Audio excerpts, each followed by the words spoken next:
Imagine, just for a second, standing right in the middle of the vast Arabian Desert. Picture those endless golden dunes stretching literally as far as the eye can see, baking under a relentless sun. You look through the shimmering heat, and there's a lone caravan slowly crossing the sand. And the desert wind? It's howling, maybe even carrying the secrets of ancient ruins buried deep below your feet. Welcome to This Explainer. Today, we are unpacking one of the absolutely most captivating legends of the ancient world, the lost city of Ubar. It's often whispered about right alongside the legendary Iram of the Pillars, and Ubar has been totally mythologized as this magnificent, hyper-wealthy metropolis that was just swallowed whole by the sands. But, it makes you wonder, how much of this is actual history and how much is just a really good myth? So that brings us to the core mystery we're investigating today. It's really a historical detective story. Could an advanced, fabulously wealthy ancient civilization have actually thrived in what we today consider an unforgiving wasteland? Legends kept the memory of this place alive long after it supposedly disappeared, passing down these wild tales of unimaginable riches. So we really have to ask ourselves, was the city of Ubar actually real? And if it did exist out there in the dunes, what kind of catastrophic event, or maybe gradual decline, completely erased it from the map? Let's dive right into Section 1, the legend of Iram. Fact versus myth. To really untangle all this, we've got to separate the foundational lore from the modern archaeological reality. If we want to solve our mystery, we need to look at the primary source, which is the Quran. It explicitly mentions Iram of the Pillars and associates it with the people of Ad. Now, it is crucial to keep in mind that this text provides a religious account, right? It's not a modern archaeological GPS map. But over centuries, later traditions and modern interpretations really amplified the story. The popular legend of Ubar basically snowballed. It transformed into this spectacular concept of a lost desert city of unimaginable wealth, sometimes dramatically dubbed the Atlantis of the Sands. Honestly, it goes to show how human nature just loves to embellish history into myth over time. Stories of lost cities naturally grow, blending those ancient texts with some pretty wild popular speculation. Moving on to Section 2, the economic engine, the frankincense trade. So, if we strip away all that myth and look for the historical reality, we have to find a motive. Why would a wealthy city even exist out in the deep desert? Because extreme wealth in ancient times wasn't magic, it was driven by commerce. And the key to understanding this entire mystery really boils down to just one word: frankincense. Seriously, frankincense was essentially the crude oil of the ancient world. It's an aromatic resin that was absolutely required to keep the global cultural engines of places like Rome and Egypt running. It was literally worth its weight in gold. Why? Well, because it was used in basically everything, from sacred religious ceremonies and early medicine to high-end perfumes and the daily rituals of the ultra-rich elite. And the crucial point here is that southern Arabia, specifically areas in modern-day Oman and Yemen, was the global epicenter for producing this incredibly valuable, absolute must-have commodity. Let's trace exactly how this wealth moved. First, the frankincense was harvested from specific trees growing down in the Dhofar region. Next, it had to be transported across the totally unforgiving Arabian Peninsula via these massive desert caravans. And finally, it was sold at an enormous premium up in the northern markets. Now, these caravans weren't just taking a casual stroll. Crossing the Arabian Peninsula was the ancient equivalent of navigating an ocean. The terrain was rough, you had coastal settlements, mountain regions, seasonal rivers, and vital oases. Desert trade required incredibly detailed knowledge of this geography, so a settlement that managed to control access to those strategic water sources and stopping points along the grueling caravan routes, they would naturally amass just incredible wealth. This logistics network is the exact historical foundation that makes the legend of a wealthy lost city entirely plausible. Which brings us to Section 3, Searching from Space, High-Tech Archaeology. For a really long time, explorers were totally fascinated by the possibility of a lost settlement. But they were basically wandering blindly through thousands of square kilometers of empty desert. It was literally like looking for a needle in a continent-sized haystack. But to actually find it, we had to pivot from ancient camels crossing the sand to high-tech instruments orbiting the Earth. Researchers stopped wandering blindly and started deploying technologies that previous generations couldn't have even dreamed of. By utilizing satellite imagery, aerial photography, remote sensing, and really advanced geographical mapping, the whole hunt transformed. Archaeologists could finally look down from way above, scanning the surface for anomalies that the human eye could just never spot from the ground.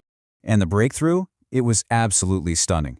What looks today like a completely barren, windswept landscape actually contains these hidden, almost microscopic traces of ancient transportation networks. Satellite imagery revealed faint lines crisscrossing the desert. That was the compacted Earth left behind by centuries of massive caravans. Even more importantly, researchers noticed these multiple ancient paths converging. Think of it like looking at a modern map and seeing a bunch of major highways all leading to a single intersection. When these ancient tracks converged around known water sources, it essentially gave archaeologists a literal X marks the spot. If a location set near these converging routes, right near the frankincense-producing region, it absolutely played a critical role in desert commerce. Let's look at Section 4, the Shisr discovery, an ancient outpost. Following those high-tech maps led researchers directly to our primary archaeological suspect. It's a site known as Shisr in Oman, located right near the edge of the formidable Rub al-Khali Desert. Shisr yielded some pretty incredible clues. Researchers didn't just find sand out there. They found hard, physical evidence. They found the remains of fortified walls, which clearly indicates a settlement that needed defending. They found pottery fragments, acting as a direct fingerprint of long-distance ancient trade and cultural exchange. But most importantly, they found evidence of sophisticated ancient water systems. That proved the site had the capacity to sustain those massive caravans passing through. This discovery was a real game-changer. It fundamentally transformed Ubar from a purely legendary concept into a legitimate, tangible archaeological investigation. Now, archaeology proves unequivocally that people lived here, they built fortified walls here, and they traded highly valuable goods here. But we have to apply some measured skepticism, right? Does Shisr actually prove this is the legendary Ubar, or Iram of the Pillars? Emphatically, no. Finding a wealthy trade center does not automatically validate every single amplified detail of a legend passed down over centuries. A lot of researchers actually argue that Shisr was likely just one of several critically important settlements involved in the ancient frankincense trade, rather than a singular, mystical Atlantis of the sands. Let's wrap up with Section 5, a lingering desert mystery. Regardless of what name it originally held, Shisr was once a thriving, wealthy hub. So why would a settlement this successful just vanish entirely beneath the dunes? Well, because desert survival existed on a razor's edge. Much like our modern global supply chains, it was highly fragile. The biggest factor, of course, is water. A decline in water availability from the underground springs could doom a city in a matter of months. Then you have changes in trade routes. If the frankincense buyers shifted to maritime shipping instead of overland caravans, the economic lifeblood of the outpost would just dry up instantly. Add in environmental shifts, natural geological processes, or political instability in the wider region, and the outcome is pretty inevitable. When a desert settlement loses its water or its commerce, it simply cannot sustain itself. The people leave, and the relentless desert just reclaims the stone. And that leaves us with a truly fascinating, open-ended conclusion. Researchers, armed with satellites and ground-penetrating radar, did indeed find a real ancient settlement out in the desert. They found indisputable evidence of an immensely lucrative trade network, and they found the ancient caravan routes permanently scarring the landscape. But the ultimate question still remains. Was this specific site in Shisr really the legendary Ubar? Or had modern explorers simply uncovered just another forgotten, anonymous city that the sands of Arabia had quietly swallowed? It's a spectacular reminder that while science can absolutely uncover the ruins, the desert still keeps some of its greatest mysteries to itself. Welcome to this explainer. Today, we're heading straight into the Rub al-Khali, which is literally the largest continuous sand desert on the entire planet. For thousands of years, this absolutely unforgiving landscape has been hiding its secrets under shifting mountains of sand. So we're going to investigate a pretty massive historical mystery. Has one of ancient Arabia's greatest legends actually been found? We're talking about a place whispered about for centuries, known for its immense wealth and a very sudden disappearance. Let's dive right in. Did archaeologists actually find the legendary Atlantis of the sands, or is the truth a bit more complicated? Well, our investigation starts at a remote archaeological site known as Shisr. When researchers used space-age remote sensing and good old-fashioned digging out there, they uncovered these faint traces of ancient roads buried right beneath the modern dunes. But did they just stumble upon a mythical lost city, or did they find something that tells a much deeper story about how we actually survive in extreme environments? You see, the physical evidence found at Shisr is honestly fascinating. Archaeologists didn't just find sand. They found clear signs of ancient occupation. We're talking real structural remains and pottery. Crucially, they uncovered materials specifically tied to long-distance trade. Shisr was sitting right in a strategic sweet spot near the ancient frankincense-producing regions. So for sure, it was a vital stopping point in this massive desert trade network. But, and this is a big but, we have to make a clear distinction right out of the gate. Finding an incredible, ancient trade settlement doesn't automatically mean you found the legendary, towering city of Iram described in ancient texts. Section 1. How does a city die? Deconstructing the collapse of a desert settlement. So to really solve this mystery, we've got to ask the obvious question. What exactly causes a thriving, wealthy desert settlement to just vanish? Now, there was a dramatic structural collapse at Shisr, but to figure out why, we need to look at geology, not mythology. It turns out this collapse was likely due to completely natural geological causes. Basically, shifting groundwater conditions made the underlying limestone totally unstable, which eventually led to a massive sinkhole. So no, it wasn't some supernatural event where a city was swallowed whole by the sand in a single night of divine retribution. Archaeology forces us to look at the physical facts, and those facts paint a picture of a really precarious existence built over very fragile water sources. And honestly, this brilliantly illustrates how a city actually dies in the desert. It's almost never a sudden, cinematic explosion. It's more of a gradual, agonizing degradation of the environment and the economy over time. Step 1, the water table changes, making the wells unstable. And let's be real, in the Arabian Desert, water is literally everything. Step 2, the climate fluctuates, causing wind to move massive sand dunes that physically bury the ancient roads connecting the settlement to the rest of the world. Then finally, step 3, the crucial frankincense trade routes shift away, leaving the settlement completely and utterly isolated. It just goes to show that a settlement, depending on long-distance trade, can easily decline without any massive catastrophe. It's really about multi-layered pressures. Environmentally speaking, the desert is never just static. Wind moves sand, vegetation changes, the climate fluctuates. Then you have economic factors. A simple political shift can redirect caravan routes to friendlier or cheaper territories, changing demand entirely. Add to that technological shifts. The advent of new maritime routes meant merchants could just bypass overland transportation altogether, completely cutting these desert settlements right out of the loop. Section 2. The Identity Crisis, separating myth from historical reality. You've probably heard the phrase Atlantis of the desert thrown around a lot, right?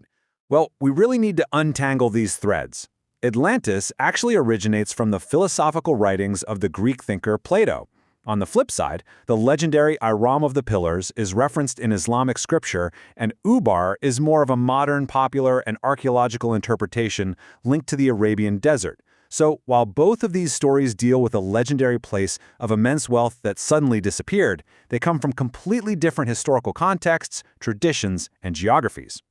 And here's one of the biggest hurdles in archaeology. Translating ancient traditions onto a modern map is just incredibly difficult. When you look at historical sources, Ubar is described in constantly shifting terms. Sometimes it's a single city, other times it's an entire kingdom, a broader region, or honestly just a general place. Because of this, the popular image of a concentrated city with enormous towering pillars might not actually match what archaeologists would ever realistically find out there in an ancient Arabian settlement. So we really have to be historically responsible here and recognize the limits of the evidence. Was ancient southern Arabia home to highly sophisticated, wealthy communities in a global trade network? Absolutely. But despite all the space-age remote sensing and painstaking physical digs, identifying Shisr as the legendary Ubar is still completely up for debate. There is just no definitive archaeological inscription. Nobody dug up an ancient stone tablet that says, "Welcome to Ubar, population wealthy." It just doesn't exist. Section 3. The Final Verdict. 3 Theories of the Lost City. So, all this evidence actually leaves us with 3 major accepted theories about what we're really looking at. Theory 1. Ubar was a real ancient settlement, or maybe a collection of them, whose memory survived and was just totally exaggerated over time. Theory 2. Shisr was simply an important trade hub that over the centuries sort of got retroactively associated with the Ubar legend, even if it wasn't the exact original spot. And Theory 3.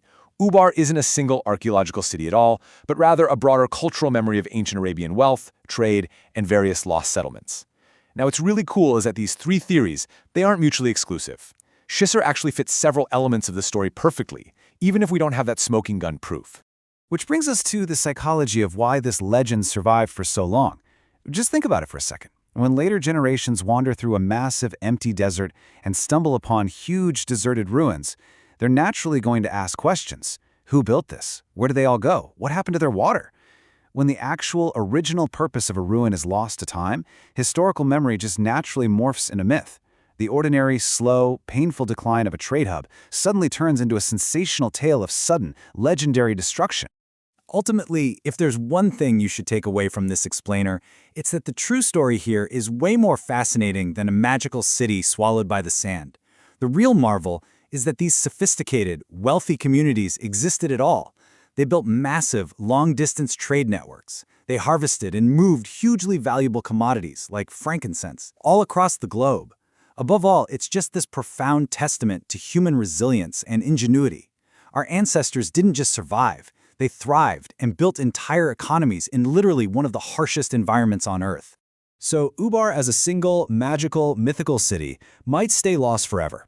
But the search for it? That has revealed an absolutely breathtaking, forgotten world beneath the sands of Arabia.